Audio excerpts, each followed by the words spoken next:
Hello everyone, welcome back to another informative video. In this video I have very exciting news and yeah, it's about the mint, growing mint, right? Hydroponics. So as you know, I have been searching and doing experiments with the mint to find a proper um, growing strategy for the mint, right, that works and makes the mint prolific. Now I think I found a strategy and I'm going to show you what it looks like now. Right, so what you're looking at is um, the structure uh, holding the mint, right? And as you can see, it's a vertical structure. We're growing the mint on tiers, right? Now what I want to show you is under here, this would have been a complete ply initially, right? So what I've done is I've cut out in the middle, right? And as you can see, we are looking at the plastic up there. I've cut out the middle so that sunlight can pass through. Let me go to at another angle. So I've cut out the middle there, right? And as you can see, right, sunlight and here can pass through.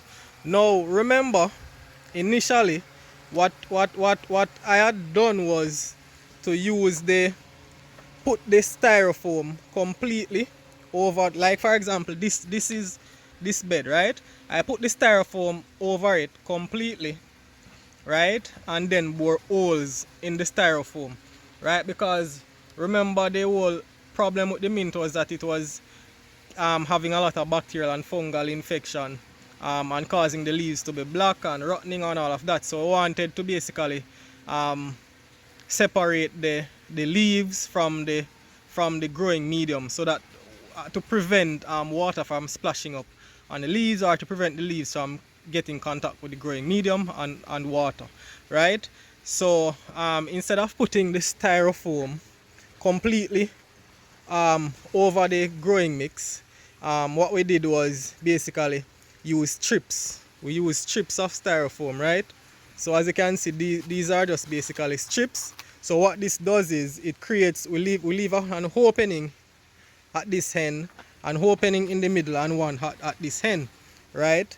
So this is where now we plant the mint at the edge, and the mint will basically grow and hang over, right? So this is basically the setup, and these are mints that are basically maybe a week old, right? These were basically planted via cuttings, right? But they have been planted maybe about less than a week, maybe about 4 days. Yeah, maybe about 4 days now, right? And this is what they look like. They were planted with a bit of deficiency, so I'm trying to basically correct the deficiency now. So but what I want to show you now is a like a finished product, right? This is where it started, right? And remember the design with the styrofoam, right? So I'm going to show you what more like a finished product looks like, right? So this is another bed, right? Right, this is another bed, and it also has plants on top.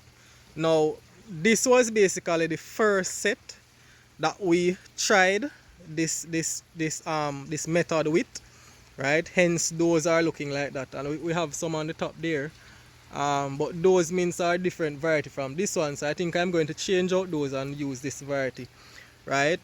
This variety up here is okay, right? This one was planted after this. So yeah, let us go to the goodies. So as you can see, it's the same system that I have been telling you about, right? So if you look at the leaves, look at the mint. This mint is beautiful. Look at that. Look at how it's growing. And guess what? What I've managed to do is I've managed to get rid of the bacterial and fungal issue, right, that we were basically having on this system here. This is the old system, right? We're planning on removing this system. We're planning on taking out these spots and putting in this system, right? So as you can see, just to give you some close-up look at the leaves. The leaves are very clean, the cleanest they can be, right? And I've been treating them right with fungicide also, and nutrients, right? That is why the leaves are so green and pretty. And also I've been paying close attention to the nutrient solution going to the roots, right? So yeah, so it's a combination of all of those things that cause this mint to be looking so beautiful, and the fact that we basically design a system that is working. Look at this, right? So as you can see, it is something that is working, and I am getting crazy results, people, crazy results. This mint was cut about 3 times already, right? This mint was cut about 3 times already. And the problem before was that with this system, the mint isn't growing prolific. But as soon as I come and I did my little case study, basically, of it, I realized what the problem was, and I set out to really design a system that mitigates the problems that I found. And as you know, I also tried the deep water culture, which that works well as well. But this system, I think, is the boss, right? So we're not going to use a deep water culture system. We're going to use this system right here. People, look at these mint leaves. Beautiful. It is so prolific, and it's like the more you cut it, the more it grows, right? But as you can see, we have at the top, I'm just giving you some shots, but just take a good look at these, right? Take a good look at them now, because in a few days time they shall be looking like that down there, right? And people, it's not just to plant the mint and leave it like that.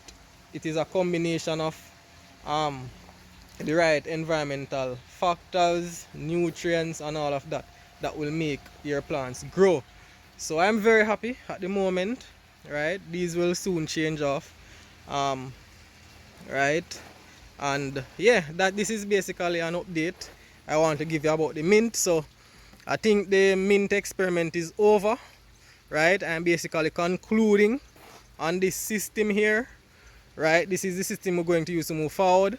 I'm not saying that we can't have any fungal and bacterial issues, but what I'm saying is that the leaves are now separated from any water splashing onto them, or any water splashing from running from the top to the bottom, right? Like for example, this system, right? As you can see, the water basically drains, as you can see, right? Drains from that one into that one, right? As you can see there. That is how these are designed. And these were just basically creating too much of a high relative humidity, both inside the pot and around the plant, and inside where the plant leaves are. The humidity was too high there because of the continuous flow of water and the moisture development. So you find that fungal growth and bacterial infection just transfer from one pot to the other and cause the mint itself to also suffer, right? So but I could fix this system, you know. I could fix this, but we're basically just going with this system, since as I found a different strategy, a different method, and it's working. We're just going to work with this system for the time being, right? And yeah, if you have any questions, any comments, right, you can put them in the comments area. And please remember to subscribe to my channel. Bye bye.